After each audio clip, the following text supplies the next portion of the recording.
tal? ¿Cómo están? Aquí estamos en Dame el Poder y hoy nos vamos a salir de la actualidad del día a día porque, tal como les dije, de caras a las elecciones presidenciales y de todo tipo de octubre y a las PASO en agosto, vamos a ir tratando con distintos referentes de distintos partidos. En este caso es el ministro de Justicia del actual gobernador de la provincia de Buenos Aires, Daniel Scioli, el doctor Ricardo Casal.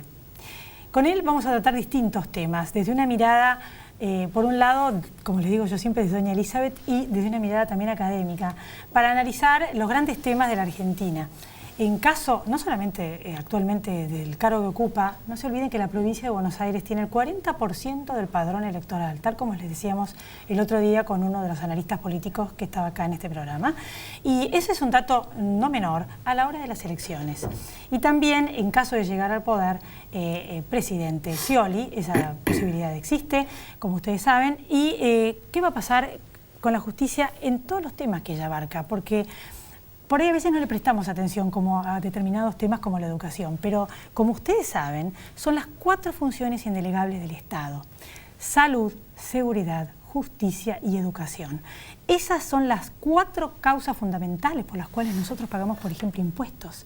Toda la plata que nosotros le damos al Estado, mejor dicho, al gobierno, que es el órgano de representación del Estado, es para esas 4 áreas que son indelegables del Estado. Por eso es tan importante la justicia. Hemos hablado de educación en el programa la semana pasada, vamos a hablar de la justicia en este programa, que una de las acepciones más interesantes que alguna vez estudié es dar a cada uno lo suyo. Por eso, después de la pausa, vamos a estar todo el programa con Ricardo Casal.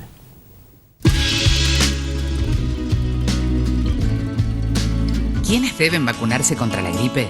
Embarazadas, mamás antes de egresar de la maternidad, niños entre 6 y 24 meses, personas con enfermedades crónicas u obesidad, personal de salud y mayores de 65 años. Para ellos, la vacuna es gratuita en centros de salud y hospitales públicos de todo el país. Vacunate. Es bueno para vos. Es bueno para todos. 0800-222-1002.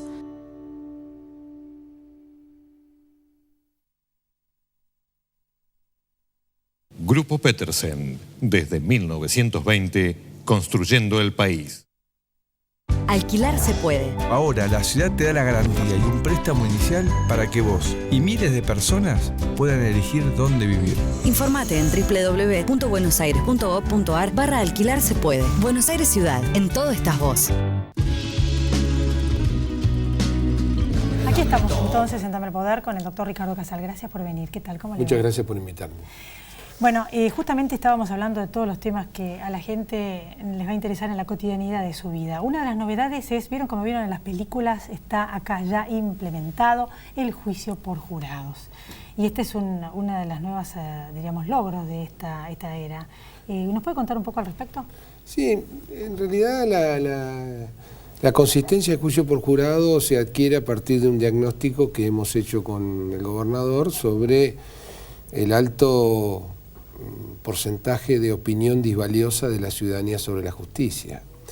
Y necesitábamos una herramienta que amigue a los ciudadanos con la justicia, y entendimos que un proceso de juicio por jurado que tiene, en 1811 fue el primero, y en protección a ustedes, a los periodistas, que fue el decreto famoso Delitos de Imprenta, que los revolucionarios de aquella época dictaron ese decreto para proteger a aquellos que querían hacer prensa pro revolución, ¿no?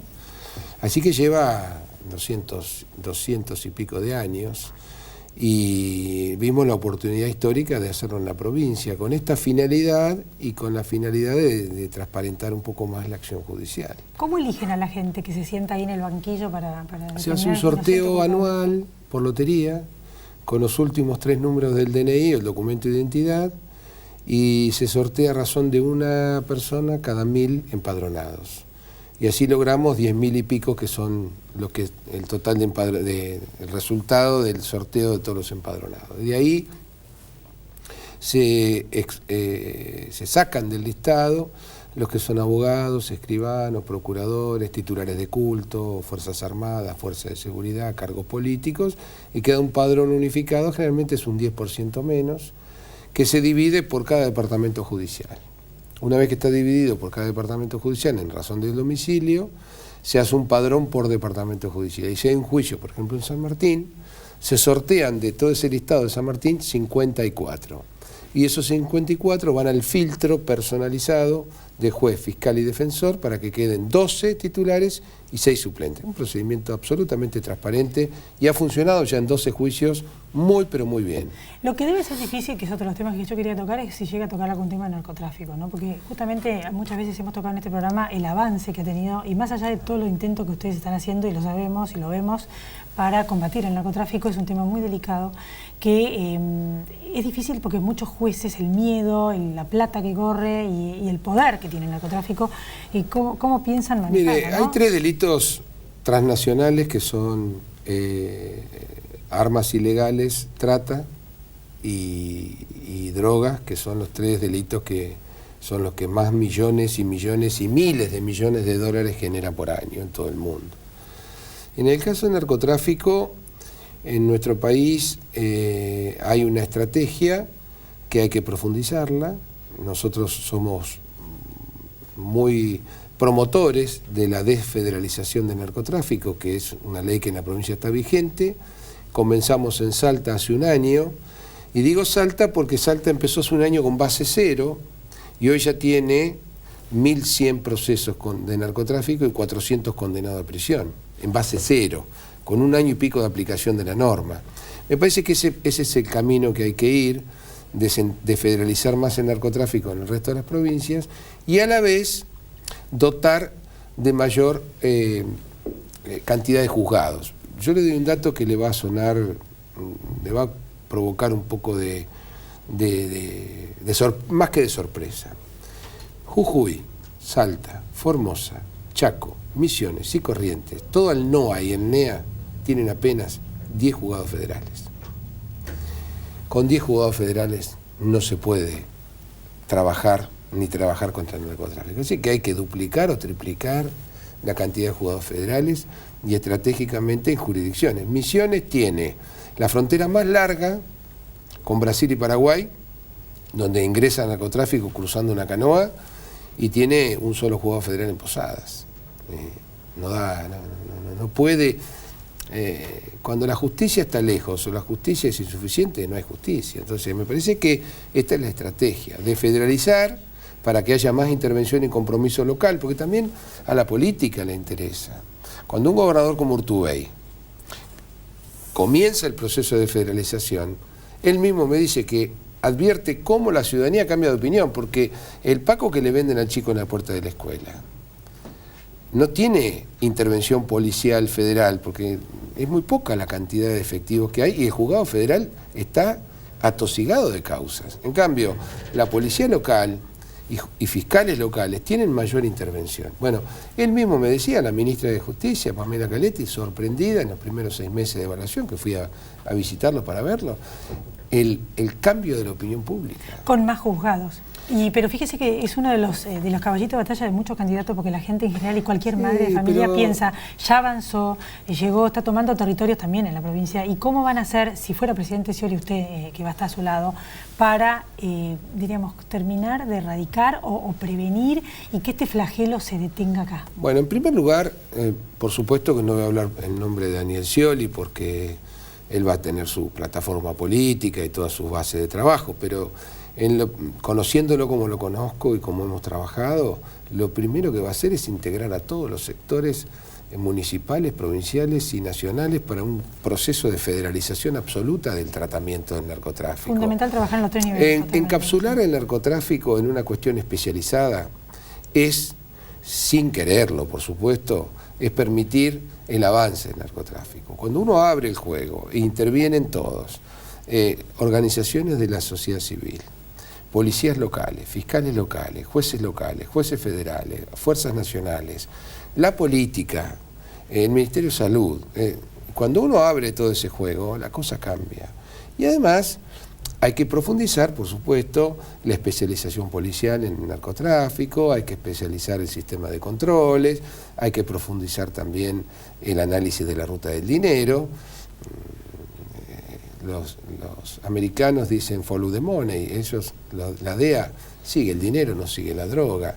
Bueno, hay que trabajar con los organismos especializados de la AFIP, el organismo de control financiero en la cual lavado de dinero, la UIF, hay que trabajar con migraciones, hay que trabajar con los registros de la propiedad, hay que trabajar con todas las bases de datos que son enormes y muy suficientes y hacer una política criminal contra el narcotráfico concreta, pero que todos participen porque es una causa nacional. Totalmente, y para cualquier No es persona un que a la hora de problema- votar, y sobre todo las mujeres, yo estoy segura que todo eso lo van a tener en cuenta, porque cualquier mujer, y aún cuanto menos recursos, más importantes para una persona. Mire, se va a notar que sus hijos no claramente, terminen en se va a la notar droga. claramente cuando Scioli sea presidente este tipo de política, no tenga dudas. Y con respecto a la corrupción, que usted acaba de dar 2 o 3 follow money, y ¿qué medidas va a tomar? Ya que en general también es Vox Populi y todos decimos, siempre la gente común termina presa y los ricos y famosos están libres. Mire, yo no le puedo dar ningún tipo de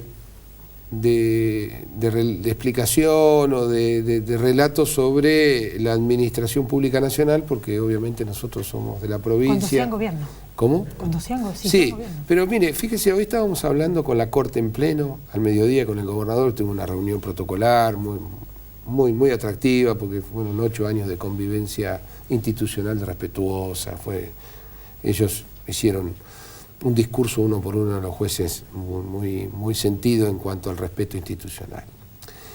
Nuestra provincia tiene un control institucional de los actos administrativos que es uno de los más, y le digo con respeto al resto del país, uno de los más antiguos pero el más efectivo. Todo el control legal y constitucional es ex ante y ex post, y la mayoría de todos esos organismos están en manos de la oposición. Scioli fue extremadamente respetuoso de mantener esos organismos, que en el 83, cuando asume Armendáriz, designa a todos los titulares. Como todos fueron de buena salud y longevos, han transcurrido todas estas décadas en su lugar.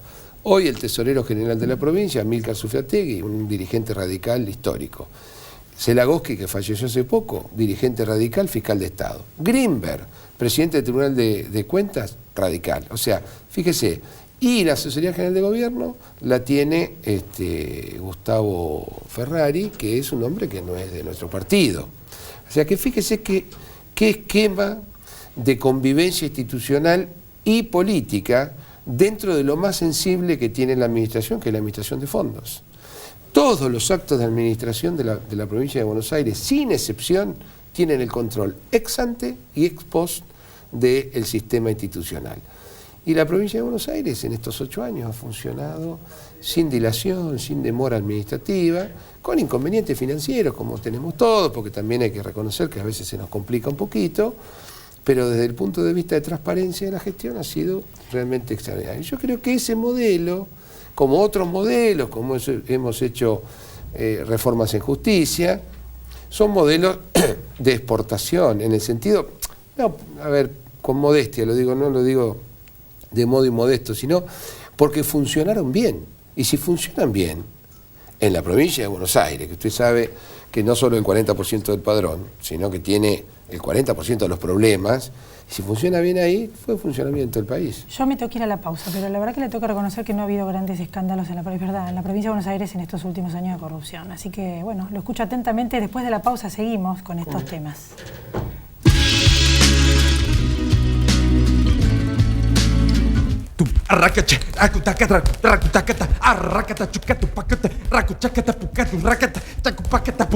¿Necesitas una garantía para alquilar? Te puede pasar. Garantía Primer Hogar. Si necesitas una garantía para alquilar, acércate a Provincia Seguros, una empresa del Grupo Provincia. Buenos Aires, activa como nunca. Gobernación Daniel Scioli. Crecer es brindar oportunidades. Crecer es motivar el desarrollo de la gente. Crecer es promover la cultura y el deporte. Queremos seguir creciendo junto a vos. Banco Ciudad. Te quiere ver crecer. 0822 20400. bancociudad.com.ar. Aquí estamos entonces con el doctor Ricardo Casal, ministro de Justicia de la provincia de Buenos Aires, tal como les dije, actualmente el gobernador es Daniel Scioli en esa provincia, de cara a estas elecciones presidenciales. ¿Dónde lo encontraría usted en caso de llegar a presidente? ¿Dónde le gustaría estar? No, mire, tanto en mi nombre como el resto de los ministros, nosotros estamos donde nos indique el gobernador, pero no con un tema solo de obediencia política, sino que él tiene un ojo clínico y sabe dónde rinde cada uno. Y nosotros en este gobierno hemos rotado la mayoría, porque Arlía, que era ministro de Economía, fue ministro de Infraestructura. Cristina Ibarra Rodríguez, que era ministro de Infraestructura, ministro de Gobierno. Yo era ministro de Justicia, fui ministro de Justicia y Seguridad y volví. O sea, él sabe dónde va cada uno. De todos modos, todos pensamos lo mismo, creemos que él tiene que formar un gabinete fuerte, un gabinete federal, un gabinete con la impronta que le va a dar al gobierno, que es fortalecer las políticas de nuestro espacio y mirar hacia el desarrollo, que es el gran desafío que él tiene. Por lo tanto, estaremos donde él diga, y si no, estaremos en la militancia aplaudiendo. No, en eso, todo el gabinete es igual. ¿No va a ser el ministro de Justicia del futuro presidente? No, voy a hacer lo que él diga. No, pero mire, yo debe ser totalmente sincero, porque hace un ratito en un reportaje me hicieron una pregunta. Me dice, ¿usted qué expectativas tiene o aspiraciones? Mire, a esta altura de mi vida, del grado de compromiso y de responsabilidad que he tenido en estos años, mi aspiración más importante es que mi familia esté bien. Mientras mis hijas estén bien, la mayor puede ir a trabajar, la chiquita pase la materia de la escuela, que nos da trabajo, mi mujer puede ir todos los días tranquila, esté sana, podamos comer los domingos juntos, estemos bien, con eso estoy más que pago. Todo el resto forma parte del trabajo en equipo, no hay aspiraciones personales en absoluto, de ninguno de nuestro gobierno. Yo lo escuché decir frases que son más cercanas al sentido común que muchos otros funcionarios. Uno es el caso de estos 2 jueces que tuvieron que renunciar por la pena que le habían dado al que los violó, que todo el mundo conoce. Y por eso justamente el tema de los menores es un tema, y de la delincuencia juvenil en general, que a todos nos preocupa, y de la delincuencia en general, que entran por una puerta y salen por la otra.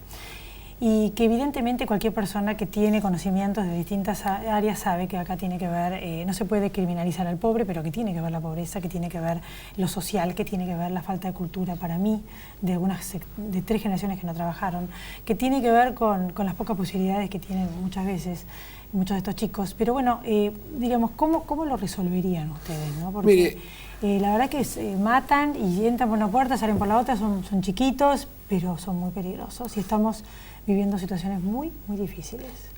Hay un punto de apoyo importante, que es un fallo de la Corte del 2009, la Corte Nacional, donde es García Méndez contra Estado Nacional. García Méndez fue un muchacho que fue dirigente de UNICEF, estuvo en la ONU, fue diputado nacional, muy inteligente y muy dedicado al tema minoridad, y interpuso una acción contra el Estado, porque en el Estado Nacional no hay ley, no hay legislación de menores. De los menores están muchos privados de su libertad, sin juez, sin juicio, sin ley, sin defensa. En ese fallo la Corte estuvo muy bien, y en García Méndez contra el Estado Nacional dice que el Congreso debe necesariamente crear un régimen penal juvenil. A partir de ese fallo, la política empezó a moverse en tal sentido, y hubieron 12 proyectos legislativos que terminaron unidos en 2 de 2 mujeres. Tuvo media sanción y ahora está en la Cámara de Diputados. Creo que es el momento de seguir debatiendo ese proyecto y encontrarle una solución a la problemática de los adolescentes, que es una problemática seria, porque generalmente tanto los adultos como los adolescentes que incursionan en el delito, que están en violación a la ley penal, la mayoría tienen de base un problema de posibilidades, le salió mal las cartas. A ver, un chico, lo que toca, como le dicen, tocó mal, y le tocó mal, y le tocaron hogares desintegrados, padres desocupados, crianzas a través de familiares o amigos, poco estímulo para la educación. Fíjese, en el sistema penitenciario, hace 30 años el promedio era entre 35 y 40 años de edad. Hoy está entre 20 y 23 años de promedio, son muy jóvenes todos. Y la gran mayoría no tienen estudios terminados, ni primario ni secundario. Hoy hay 75% de los detenidos están en matrícula de enseñanza básica.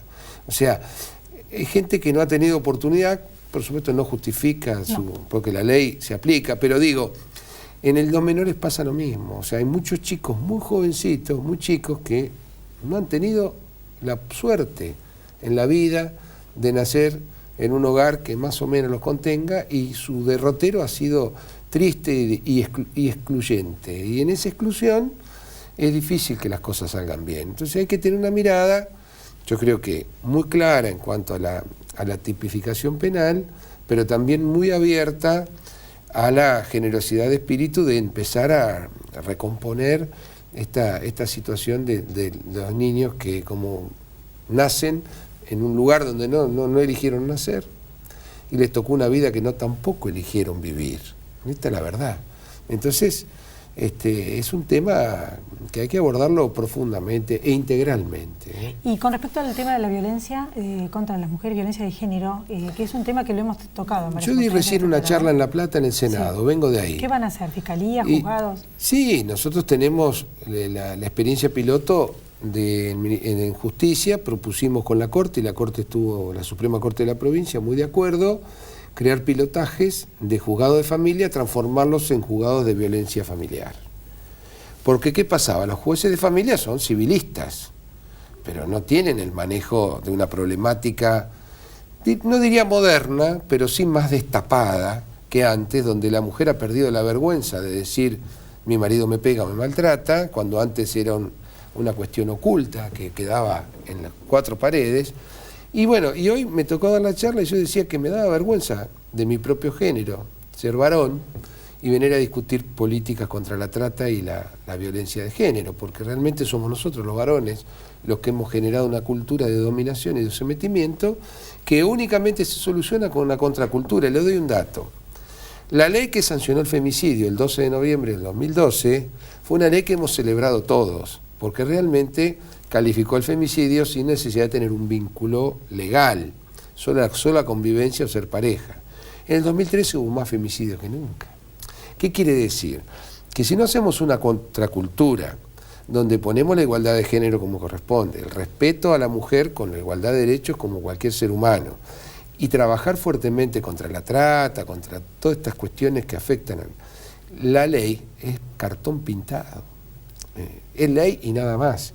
Entonces, la marcha de Ni Una Menos fue una marcha muy importante, pero si atrás de eso no hay estrategia del Estado para crear esa contracultura, va a ser una marcha más. Y lo digo con respeto, sí.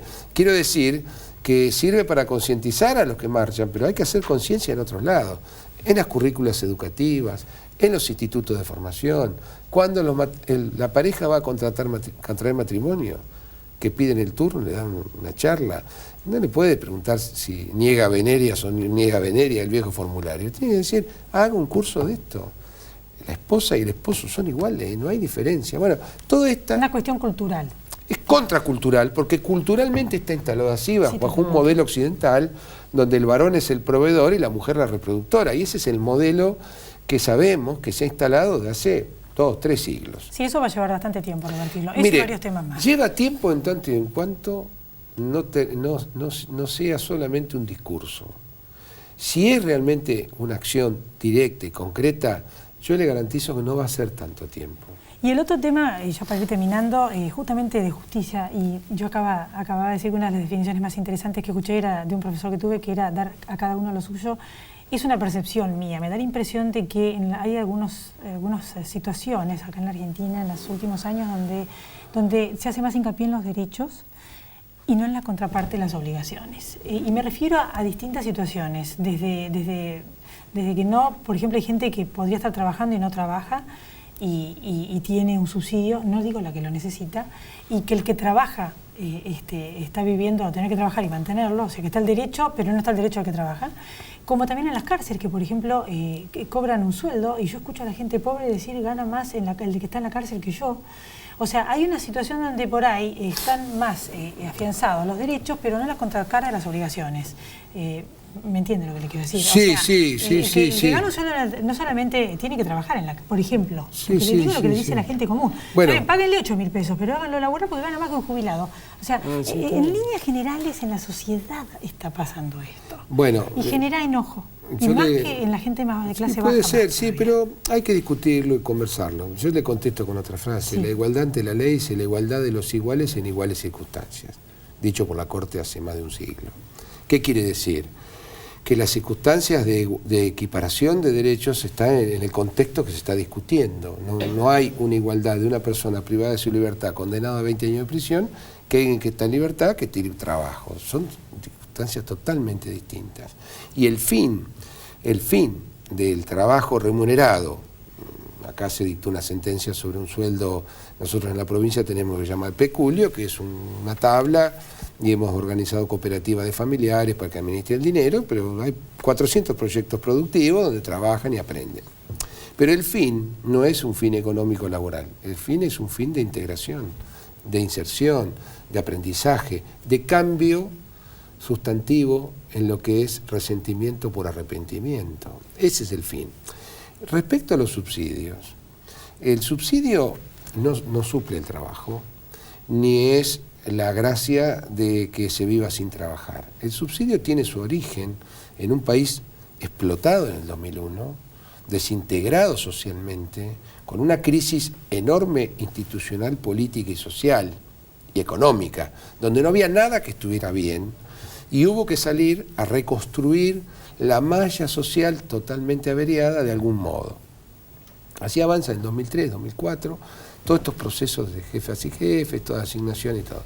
Pero eso está orientado a que consigan el trabajo, no a que sigan en esto. Por eso las cooperativas forman y y cada uno que tiene un trabajo puede salir de esto. Y esta es la aspiración de todo gobierno. ¿Cuál? Llegar, que todo el mundo trabaje y sea feliz. O sea, la felicidad del ser humano es lo que busca todo el mundo. El subsidio no sustituye el trabajo, es el aguante hacia el trabajo, vamos a llamarlo en un término de los chicos, ¿no? Es el aguante hacia el trabajo. Y en ese camino están orientados todos los planes. Bueno, yo le agradezco muchísimo haber estado acá y bueno, nos veremos entonces después de las elecciones. Espero que vuelvan. Sí, con mucho gusto, muchas gracias. Sí, Gracias. cómo no. A todos ustedes también, gracias por haber estado aquí. Tal como les dije, un programa con los referentes de los distintos candidatos, en este caso de Daniel Scioli, que es precandidato a presidente de la Nación. Es el ministro que estuvo con nosotros de Justicia de la provincia de Buenos Aires, Ricardo Casal. Nos volvemos a encontrar la próxima semana. A todos ustedes también, gracias por haber estado ahí.